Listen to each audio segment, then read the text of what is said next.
ॐ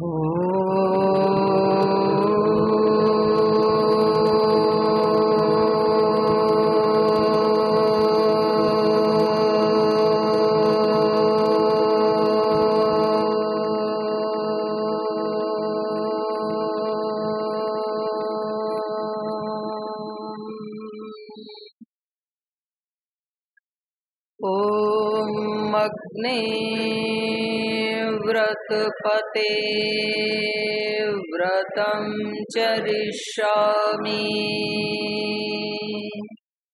तच्छकेयं तन्मे राध्यताम्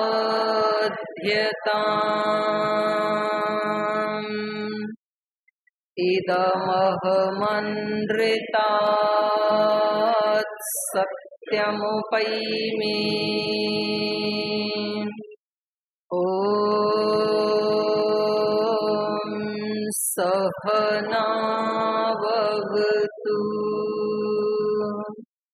सहनौ भुनक्तु सह वीर्यं करवावहै तेजस्विनावधीतमस्तु मा विद्विषावहै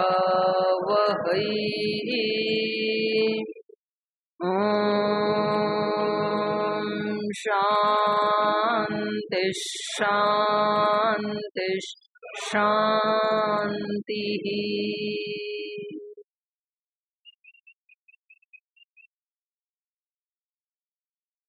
वाल्मीकि रामायण के किष्किंधा कांड का 23वां सर्ग पढ़ रही हैं। तो यहाँ पर ये प्रसंग चल रहा है, वर्षा ऋतु का समापन हो गया और आकाश जो है वो बादल बिजली आदि से रहित हो गया, विमल हो गया, विगत मल। तो आकाश में भी कुछ मल होते हैं क्या? आकाश तो स्पेस का नाम है, फिर भी यहाँ पर विमल कहा, मल रहित हो गया। तो उसी समय हनुमान जी आकर के सुग्रीव को बताते हैं कि आपके पास राज्य है, यश है, श्री भी है, लेकिन एक राजा को इसके साथ साथ अच्छे मित्रों को भी अपने साथ जोड़ के रखना चाहिए। तो दूसरे देशों के साथ, दूसरे अन्य राजाओं के साथ, श्रेष्ठ राजाओं के साथ मैत्री होना, ये भी एक बड़ा पक्ष है किसी भी राज्य का, साम्राज्य का। तो ये कह रहे हैं आपको उस मतलब ध्यान दिलाना चाह रहे हैं कि श्री राम जैसे महाराज को आपको मित्र बनाना चाहिए, माने उनका कार्य करना चाहिए। मित्र तो तभी बनेंगे ना, उन्होंने आपका कार्य किया, तब आपको उनके कार्य के बारे में सोचना चाहिए। जो अपना कमिटमेंट हुआ था, जो आपने वादा किया था उनसे कि वर्षा ऋतु के बाद आप उनकी सहायता करेंगे, तो वो समय आ गया है। फिर एक श्लोक में इन्होंने बताया कि जिस राजा के पास कोष भी हो, समृद्धि भी पूरी हो, दंड विधान हो, समृद्धि पूरी होगी तो वैसे ही अपराध कम पनपेंगे। जब सबका पेट भरा हो तो कोई अपराध नहीं करेगा फिर। और संस्कारवश यदि करता भी है कोई तो फिर दंड विधान होना चाहिए उसका। ज्यादा अपराध तब होते हैं जब व्यक्ति के पास अभाव होता है, भूखमरी है, अभाव है, और उसकी भी इच्छा होती है कि मैं दूसरे लोगों की तरह से अच्छे संसाधनों का उपभोग करूं, तो फिर वो छीना झपटी करता है दूसरे से। तो जिस राज्य में समृद्धि भी हो, ये बाह्य समृद्धि की भी बात है और आंतरिक समृद्धि की भी बात है। जैसे आंतरिक रूप से सब समृद्ध हो, आध्यात्मिक समृद्धि हो सबके पास, वैचारिक समृद्धि हो, भावनात्मक समृद्धि हो, ऊंचे भावों से हृदय भरे हों, ऊंचे विचारों से मन मस्तिष्क भरे हों, आध्यात्मिक शक्ति से आत्मा प्रबल हो, तो फिर दूसरे व्यक्ति से ईर्ष्या, द्वेष, घृणा आदि व्यक्ति नहीं करेगा फिर, क्योंकि खुद के पास पर्याप्त है ना। ईर्ष्या कब करता है व्यक्ति? ये तो आगे बढ़ रहा है, इसका तो सम्मान हो रहा है, मेरा नहीं हो रहा है, सम्मान मुझे भी चाहिए। तो फिर वो इतने डीप में तो नहीं जाता है कि इसको किस कारण से सम्मान मिल रहा है, वो चीज मैं भी अपने जीवन में लाऊं। हो सकता है इसके अंदर विद्या का सामर्थ्य ज्यादा हो, विनम्रता का ज्यादा हो, आज्ञा पालन का हो, इसके अंदर पुरुषार्थ करने का सामर्थ्य ज्यादा हो, क्योंकि सम्मान तो किसी न किसी कारण से ही किसी को मिलता है, और हमारे पास वो सामर्थ्य है नहीं, वो समृद्धि है नहीं। तो फिर हम एक दूसरे को नीचे गिराना चाहते हैं, फिर उसको क्रिटिसाइज करते हैं, उसकी निंदा करते हैं, उसके ऊपर ब्लेम करते हैं, किसी भी तरह से फिर उसको डाउन करने की कोशिश करते हैं कि ये हमारे बराबर आए। अगर सारे समृद्ध हैं तो फिर परस्पर सम्मान करते हैं एक दूसरे का, एक दूसरे की प्रशंसा करते हैं, एक दूसरे का गौरव देख करके हर्षित होते हैं। जो 3 भावनाएं बताई योग दर्शन में, मैत्री, करुणा, मुदिता, तो फिर अच्छे लोगों को देख करके मुदिता का भाव होता है, सुखियों को देख करके मैत्री का भाव होता है, फिर ऐसा होगा, समृद्धि होगी। समृद्धि नहीं है तो फिर तो छीना झपटी करेगा व्यक्ति। तो बाहर की भी समृद्धि होनी चाहिए, कोश होना चाहिए, और अंदर का कोश भी प्रबल होना चाहिए। अगर अपने शरीर का, इंद्रियों का, मन का राजा बनना है तो अच्छा राजा वही होगा जो समृद्ध होगा। तो बार बार हमें हमारे शास्त्रों में किसी न किसी रूप में बल की उपासना करने के लिए बताया। वो बल फिर कई प्रकार का होता है, शरीर का भी, इंद्रियों का भी, मन का भी, भावनाओं का भी, विचारों का भी। तो अनेक अनेक प्रकार के बल हैं, जन शक्ति, धन शक्ति।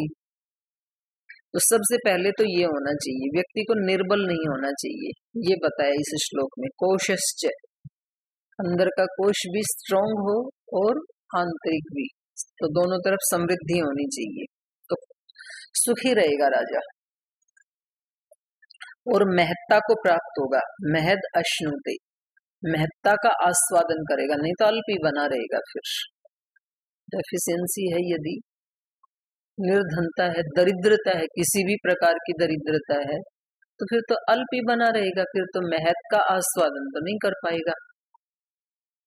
दूसरा है फिर दंड विधान, बहुत जरूरी है, क्योंकि कई बार मनुष्य जो है वो शरीर से मनुष्य दिखता है, लेकिन अंदर से पाश्विकता उसको छोड़ती नहीं है, वो पशु का आचरण करता है, कभी कभी पशु से भी ज्यादा नीचे का आचरण करता है।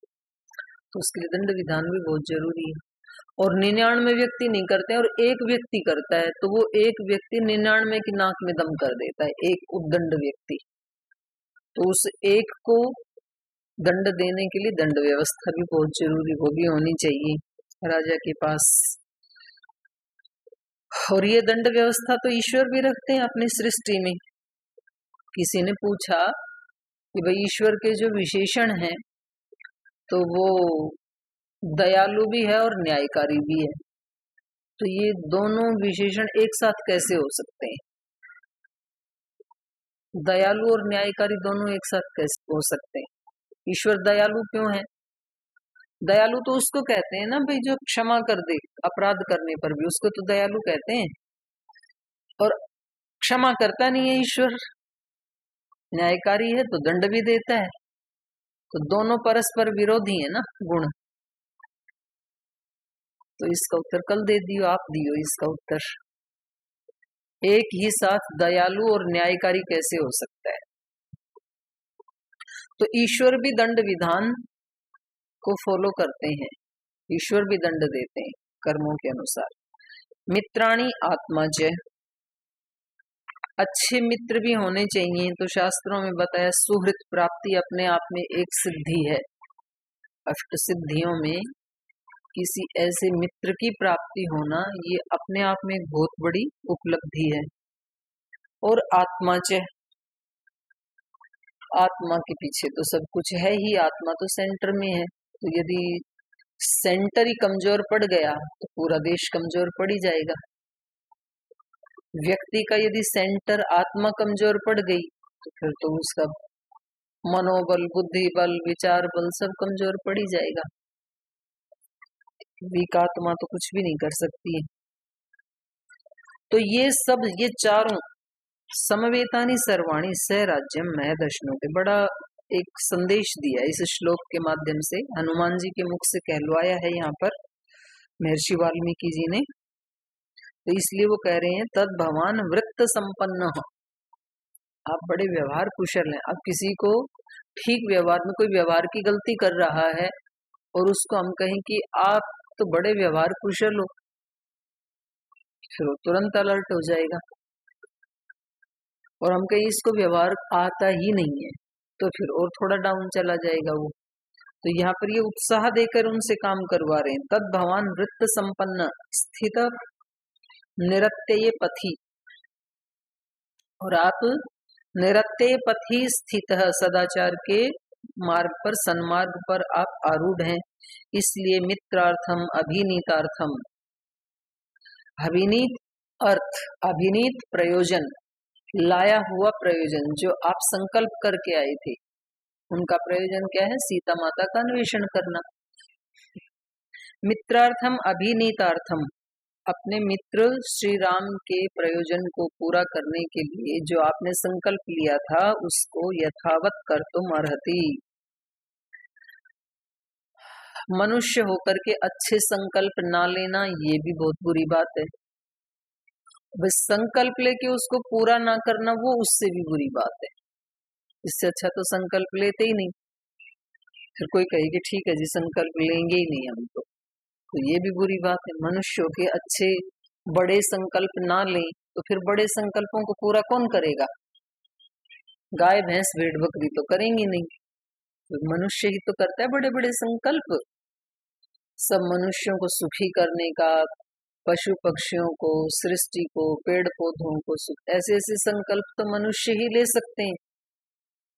ऐसा कोई लेवे ना जी मैं अपने तक सीमित हूं बस।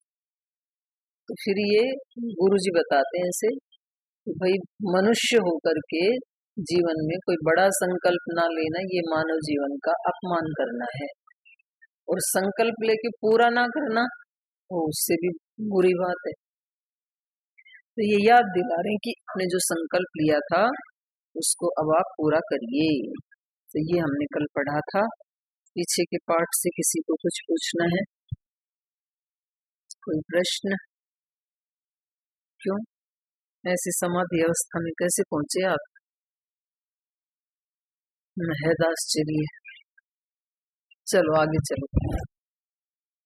संत्यज्य सर्वकर्माणि मित्रार्थे यो न वर्तते, संभ्रमाधिकृतोत्साह सोनर्थेनावरुध्यते। यस्तो कालव्यतीतेषु मित्रकार्येषु वर्तते, सकृत्वा महतोऽप्यर्थान् न मित्रार्थेन युज्यते। वीरकार्यं नो मित्रकार्यम् अरिन्दम, क्रियतां राघवस्येतद् वैदेह्या परिमार्गणम्। तस्य तद्वचनं श्रुत्वा काले साधु निवेदितम्, सुग्रीवः सत्त्वसम्पन्नाश्चकार मतिमुत्तमाम्। ससन्दिशेषाभिमतं नीलं नित्यकृत्योद्यमम्, दिक्षु सर्वासु सर्वेषां सैन्यानामुपसंग्रहे। संत्यज्य सर्वकर्माणि मित्रार्थे यो न वर्तते, संभ्रमाद्धि कृतोत्साह सो अनर्थेन अवरुध्यते। करें जो व्यक्ति सर्वकर्माणि संत्यज्य, सब कर्मों को छोड़ करके, मित्रार्थे न वर्तते, अपने मित्र के प्रयोजन को पूरा करने के लिए जो नहीं लग जाता है। माने जब किसी का कोई उपकार करना है तो अपने कुछ कार्य तो छोड़ने ही पड़ेंगे ना भाई। आप अपने रूटीन के सब काम वैसे ही करते रहिए और फिर आप किसी की सेवा कर दें, हो ही नहीं सकता है। जैसे हमारे संगठन में जो भाई बहन हैं तो वो दूसरों की सेवा करने के लिए जाते हैं, फिर जो नए भाई बहन हैं उनको हम कहें आप भी दूसरों को योग सिखाया करो, बोल टाइम ही नहीं मिलता हमें तो टाइम तो उनके पास भी उतना ही है जो दूसरे सिखाने जाते हैं, लेकिन वो अपने कार्यों को कहीं ना कहीं एडजस्ट करते हैं। जैसे अभ्युदय का कार्यक्रम हमने किया तो कुछ अतिरिक्त पुरुषार्थ करना पड़ा, तो कुछ चीजों को तो फिर एडजस्ट करना पड़ता है ना भाई। उस समय जो पढ़ाई है उसको फिर बाद में पढ़ेंगे, उस समय जो शास्त्र स्मरण करना तो बाद में करेंगे, तो कहीं ना कहीं तो संतुलन बनाना ही पड़ता है।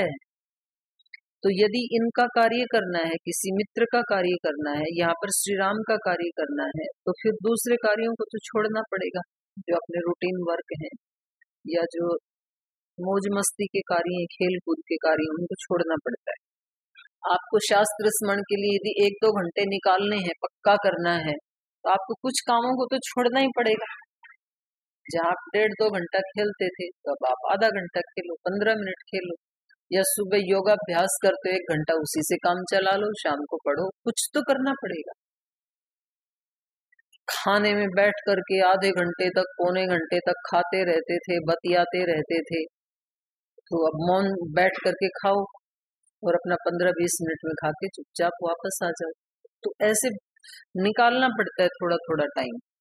तो यहाँ पर हनुमान जी बता रहे हैं कि जो राजा या जो कोई भी व्यक्ति सर्व कर्माणि संत्यज्य मित्रार्थे न वर्तते, अपने मित्र के प्रयोजन को पूरा करने के लिए, अपने मित्र का कार्य करने के लिए जो अपने सब कार्यों को छोड़ करके नहीं लग जाता है, संभ्रमाद्धि कृतोत्साह, बल्कि वो संभ्रम के कारण, भ्रमित होने के कारण,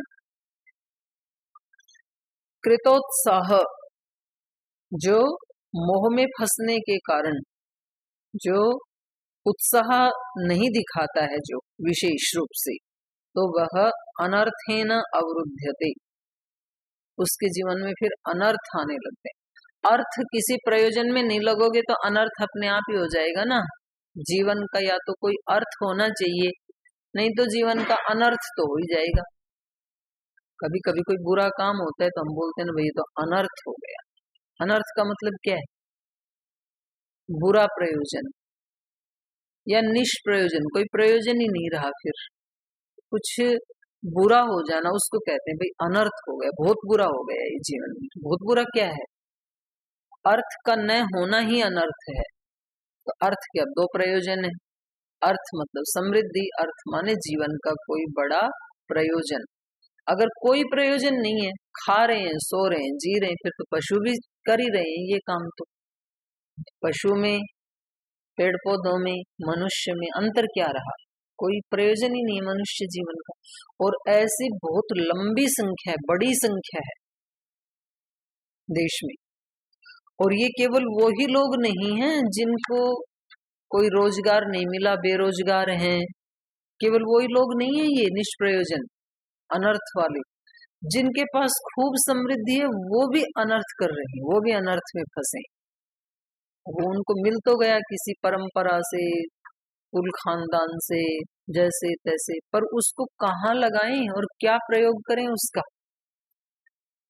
अभी जब हम जा रहे थे, लखनऊ जा रहे थे, तो आदरणीय NP सिंह जी साथ में बैठे थे, तो बता रहे थे, बोले जी ऐसे कोई बात चल गई, बोले जौनपुर जिला जो है उत्तर प्रदेश में, तो वहां के लोग बड़े बुद्धिमान होते हैं। आप में से है क्या कोई जौनपुर का? अच्छा, तो फिर तो ये सही हो गया, शुभांगिनी जी हैं और ये बुद्धिमती हैं खूब ज्यादा। बोल जी वहां बहुत बुद्धिमान लोग होते हैं, मतलब मोस्टली। अपवाद तो भाई कहीं भी मिल जाएगा। तो UK में जाओ, US में जाओ, लंदन में जाओ, कनाडा में जाओ, और आधी मुंबई के ऊपर कब्जा कर रखा है जौनपुर वालों ने, मतलब आधी मुंबई जौनपुर वालों की। इतना खुश हो रहा है गोरज तू भी वहीं का है क्या? तू तो महाराष्ट्र का है। तो मैंने कहा भाई साहब फिर तो वहां पर, बोलूं उन्होंने ना, जैसे गांव में, जौनपुर में एक व्यक्ति ने 5-6-7 मंजिला मकान बना रखा है, और वो कभी 1-2 साल में 2-3 दिन के लिए आते हैं उस बंगलों पे बस, बाकी समय में बंद ही रहता है। नौकर चाकर वो साफ सफाई मेंटेन करते हैं। तो मैंने कहा फिर तो वहां एक आचार्य कुलम खोलना चाहिए, इतनी समृद्धि है तो। बोले 1 रुपया भी दान नहीं देते किसी को, वो नहीं देते 1 रुपया भी दान। तो मैंने कहा क्यों? बोले बस उनका स्वभाव, कमाते खूब हैं, अपने ऊपर खर्च करते हैं। भाई हम जहां जहां जाएं वहां वहां हमारा एक आलीशान बंगलो होना चाहिए। तो मुंबई से कहाँ आते हैं जौनपुर? बोले कभी 1-2 साल में किसी के यहाँ कोई फंक्शन हुआ तो तब आए, बस उस समय वो बंगलो खुलता, लेकिन बना ऐसा रखा है। तो ये ऐसे भी लोग हैं, अनर्थ हो गया ना, ये कोई प्रयोजन नहीं है ना उस अर्थ का। भाई इतना सारा अर्थ है तो उस अर्थ को किसी प्रयोजन में खर्च करना चाहिए कि भाई इससे कितने लोगों को शिक्षा मिल सकती है, स्वास्थ्य मिल सकता है। क्योंकि ये 2 चीजें तो मनुष्य के साथ बेसिकली जुड़ी हुई हैं। व्यक्ति का स्वास्थ्य अच्छा हो तो उसके लिए हमें कुछ धन खर्च करना चाहिए, वेलनेस आदि सेंटर बनाने चाहिए, तो कितने लोगों को स्वास्थ्य मिलेगा। या तो फिर शिक्षा के लिए हमें अर्थ का खर्च करना चाहिए। व्यक्ति शिक्षित होगा यदि, तो वो अपने जीवन में खुद ही समृद्धि ले आएगा। तो ऐसे ऐसे प्रयोजन होने चाहिए हमारे पास जो जो शक्ति है। अब किसी के पास धन नहीं है, बुद्धि अच्छी है, विचार अच्छे हैं, भावनाएं अच्छी हैं, तो उसको घूम घूम के प्रचार करना चाहिए। फिर तो परिव्राजक यही करते थे, साधु सन्यासी तो घूमते रहते थे। तो नहीं घूम सकते हैं यदि, तो किताब लिखनी चाहिए, फिर उसको लोग पढ़ लेंगे। तो आजकल तो भाई टेक्नोलॉजी का जमाना है, तो रिकॉर्डिंग कर देते हैं तो उसको करोड़ों लोग देखते हैं, लाइव भी देखते हैं करोड़ों लोग। तो उसका प्रयोजन होना चाहिए। हमारे पास जो कुछ भी है उससे दूसरे को भी सुख मिले, चाहे वो धन है, ज्ञान है, कोई भी बल है। तो ये कह रहे हैं कि अगर कोई भ्रम के कारण, मोह के कारण उत्साह नहीं दिखाता है, संभ्रमाधिकृतोत्साह सो अनर्थेन अवरुध्यते। अगर सब काम छोड़ करके अपने किसी मित्र की सहायता नहीं करते हैं, और मित्र कोई 1-2 ही थोड़े होते हैं, भगवान के नाते तो सारे ही मित्र हैं। यह है एक मंत्र है ना, मित्रेण चक्षुषा, हाँ मित्रेण, मित्रस्य चक्षुषा सर्वाणि भूतानि समीक्षन्ता। तो सर्वाणि भूतानि में तो सारे भूत आ गए, फिर मनुष्य मनुष्य थोड़ी आए, पेड़ पौधे पशु पक्षी सभी भूत आ गए। तो सबको किसकी आंख से देखना चाहिए? मित्र की आंख से। ये तो वेद का आदेश है। तो सब कार्य छोड़ करके, इसका क्या मतलब हुआ इस श्लोक का? अपने व्यक्तिगत इंद्रियों के या शरीर के सुख के लिए जो जो भी आप कार्य कर रहे हैं, क्योंकि इस समय तो सुग्रीव ज्यादा इंद्रिय और मन शरीर के सुखों के लिए ही कार्य कर रहा है, वो राजभोगों में संलिप्त है। तो उन सब को छोड़ करके जो अपने मित्र के भले के लिए, उसके प्रयोजन के लिए कार्य नहीं करता है, तो उसके जीवन का प्रयोजन अवरुद्ध हो जाता है। सो अनर्थेन अवरुध्यते, वो व्यक्ति अनर्थ में फंस जाता है, या अनर्थ के द्वारा उसके जीवन में अवरोध उत्पन्न हो जाता है। कोई लक्ष्य नहीं है, अनर्थ है यदि, तो वो अनर्थ इस व्यक्ति के अर्थ को या प्रयोजन को अवरुद्ध कर देगा। सीधी बात है ना, आगे नहीं बढ़ पाएगा। तो इससे क्या पता लगा हमें? छोटे छोटे संकल्प लेने चाहिए दूसरों की भलाई के लिए, और उनके लिए टाइम निकाल के उनको पूरा करना चाहिए।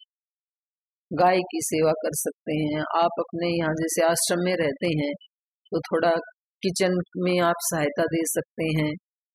वैसे तो अब यहाँ इतना जमीन हो गई, थोड़ी गौशाला रखो यहाँ पे, 8-10 गाय गुरुजी को कह के, और बारी बारी से सबकी ड्यूटी लगनी चाहिए। ठीक है स्वामी जी? हाँ, जो गाय की सेवा नहीं करते हैं उनको गाय का दूध पीने का अधिकार नहीं है, तो सबकी ड्यूटी लगनी चाहिए। एक गौशाला बना लो, यहाँ कुछ चारा काटेंगे, कुछ गोबर उठाएंगे, कुछ दूध निकालेंगे, तो सबकी 8-8 दिन में ड्यूटी आएगी। गुरुकुल में हमारे ऐसे आती थी। गुरुजी की तरह मैं जब लोअकला गुरुकुल है एक हरियाणा में बहादुरगढ़ के पास, तो वहां भी 15 गायें थी और 2 ही बहनों को दूध निकालना आता था। एक मेरे को आता था, एक और बहन थी आशा लाडपुर की, 2 को ही आता था। अच्छा, मेरी माता जी ने आके बता दिया। मैं तो बीए करके घर छोड़ के तब आई थी गुरुकुल में। तो मेरी माता जी जब मिलने आई तो उनको आचार्य जी को, प्राचार्य जी को बताया, बोली ये हमारी बेटी तो यहाँ गुरुकुल में आ गई, हमारे घर में गाय थी, उसका दूध ये ही निकालती थी और किसी को निकालना आता नहीं, वो दूसरे को दूध देती भी नहीं, तो गाय हमें बेचनी पड़ेगी। अब प्राचार्य जी को पता लगा जिसको दूध भी निकालना आता है, अगले दिन से ड्यूटी 7 गायों का दूध निकालती थी। आपको बताऊंगी हम कितना पुरुषार्थ करते थे। 3 बजे उठते थे उस समय, 3 बजे उठ के 3 से 4 1 घंटा अष्टदय याद करते थे बस। उसके बाद 4 बजे से रात को 10 बजे तक कट टू कट ड्यूटी लगी थी सेवा में, कोई टाइम नहीं है। तो ये मतलब ये विद्या प्राप्त करने के लिए आप पुण्य आत्मा है, आपको इतना अच्छा अवसर मिल रहा है। हमने बड़े पापड़ बेले भाई, पता नहीं कहाँ कहाँ धक्के खाए हैं इसके लिए, बड़े कष्ट उठाए। और तो कभी आपको सुनाएंगे आप बीती कहानी, कैसे यहाँ तक पहुंचे। तो खैर, यहाँ पर हनुमान जी बता रहे हैं कि हमें दूसरे के सुख के लिए, अपने मित्र के सुख के लिए कुछ थोड़ी बहुत सेवा करनी चाहिए, और जो अपने व्यक्तिगत सुख के साधन हैं उनको थोड़ा एडजस्ट करना चाहिए, नहीं तो फिर हम अनर्थ के द्वारा हमारा जीवन अवरुद्ध हो जाता है। यस्तु काल व्यतीतेषु मित्र कार्येषु वर्तते स कृत्वा महतोप्यर्थान न मित्रार्थेन युज्यते। तो एक तो सेवा करनी चाहिए दूसरे के लिए, दूसरी बात ठीक समय पर करनी चाहिए। जब सेवा की आवश्यकता है उस समय करनी चाहिए। भाई किसी रोगी को औषधि की आवश्यकता थी, उस समय तो औषधि दी नहीं, और जब उसके प्राण निकल गए तब आप बहुत महंगी दवाई लेके पहुंचे उसके पास, तो अब क्या प्रयोजन है, तो गया, अवसर निकल गए। किस समय बचाना चाहिए था। कई बार ऐसी स्थिति होती है ना, डॉक्टर कहते हैं कि भाई आप इसको यदि 5 मिनट भी लेट कर देते तो हम बचा नहीं पाते, फिर आपने बहुत अच्छा किया जो आप तुरंत ले आए। तो सही समय के ऊपर सही निर्णय लेना, इसको गुरुजी बताते हैं quick decision and correct decision. संगठन में सिखाते हैं हमारे को। संगठन में कहीं कोई गड़बड़ हो रही है तो उसमें ढील मत दो, 2 दिन बाद कर लेंगे, 1 महीने बाद कर लेंगे, तुरंत निर्णय करो। वहां पर कोई उत्पात मचा रहा है उसको तुरंत साइड में करो। कोई अच्छा व्यक्ति मिल गया उसको तुरंत किसी दायित्व में लगा दो, नहीं तो इधर उधर लग जाएगा कहीं ना कहीं। तो क्विक डिसीजन लेना चाहिए, अच्छा डिसीजन, और करेक्ट लेना चाहिए। जल्दबाजी में कोई बुरा डिसीजन ना हो जाए, तो इसलिए डिसीजन करेक्ट भी होना चाहिए। तो यहाँ पर रामायण भी वही बात कह रही है, यस्तु काल व्यतीतेषु, जब काल व्यतीत हो गया, वो काल निकल गया जिस समय सहायता करनी थी, मित्र कार्येषु वर्तते, फिर मित्र के कार्यों में वो हेल्प करने के लिए जाता है जो व्यक्ति, स महतोपि अर्थान कृत्वा, तो बहुत सारी सहायता करके भी न मित्रार्थेन युज्यते, मित्र के लिए उसका कोई प्रयोजन नहीं होता है, वो किसी काम की नहीं है, आप कितना भी करें। तो जो डेड बॉडी है उसका जाके आप कितनी भी मालिश करो, कितना भी एक्यूप्रेशर करो, फायदा क्या, कोई फायदा नहीं। जब पूरा घर जल गया तो अब आप कितना भी पानी पाइप से वहां डालते रहो तो जल चुका। तो सही समय के ऊपर करना चाहिए सहायता, क्योंकि यहाँ पर जिस समय माता सीता की खोज करनी है वो समय यदि बीत गया, व्यतीत हो गया, और फिर आप जाकर के बड़ी सी सेना लेकर जाओ उनके पास, तो कोई प्रयोजन ही नहीं है फिर तो। यस्तु काल व्यतीतेषु मित्र कार्येषु वर्तते स कृत्वा महतोप्यर्था अर्थान न मित्रार्थेन युज्यते। कितना महान पुरुषार्थ करके भी फिर वो उस मित्र को कोई लाभ नहीं पहुंचाता है। यदिदम वीर कार्यम नो मित्र कार्यम अरिंदम क्रियताम राघवस्य एतत् वैदेश्या परिमार्गणम। अरिंदम, हे शत्रु का नाश करने वाले सुग्रीव, यदिदम वीर कार्यम नह, ये जो बड़ा महानता का कार्य है, वीरता का कार्य है कौन हमारे लिए, नह मित्र, नह मित्र कार्यम, हमारे मित्र का कार्य, हमारा भी कार्य है। हमारा मित्र कौन है? श्री राम। तो उनका जो कार्य, कौन सा कार्य है वो? राघवस्य वैदेह्या परिमार्गणम, नह मित्र राघवस्य, हमारे मित्र राघव का जो वैदेह्या परिमार्गणम, जो वैदेही की खोज करना, ये जो बड़ा कार्य है, वीरतापूर्ण कार्य है, उसको एतद इदम एतत् प्रियताम, उसको आपको अभी करना चाहिए। जो हमारे मित्र का कार्य है, श्री राम का, राघव का जो कार्य है वैदेही की खोज, तो वो हमें तुरंत शुरू करना चाहिए।